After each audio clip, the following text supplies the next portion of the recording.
Hello, everyone. Welcome back to Tim with Tomes and Tales. I'm Tim, author of Haunting, a short ghost story, and the hardboiled detective novel Baltimore City. Today on the channel, I'm reviewing 50 to 1 by Charles Ardai. The book takes place in New York City during the 1950s.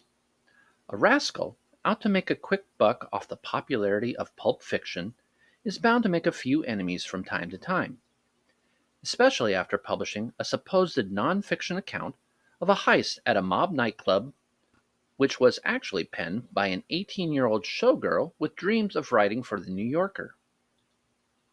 With both the cops and the crooks after him, our heroes are about to learn that reading and writing pulp novels is a lot more fun than actually living them.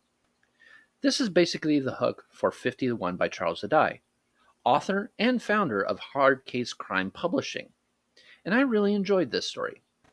Every chapter title is taken from titles of books published or re-released by Hard Case Crime, and there were 50 of them by this time. Immediately, I was drawn to the premise of the novel. A young girl from the Great Plains comes to New York City to start a new life. Growing desperate, she takes a job as a dancer at a nightclub, one owned by a wanted gangster. To make some extra money, she is commissioned by an opportunistic publisher to write a true account of one of the gangsters that attended the club. She, on the other hand, turns in a work of fiction. But when the heist actually happens, the mob and the cops become very interested in this pulp crime novel and the people behind it. The prose is very good. Every chapter on its own is a work of art and enjoyable.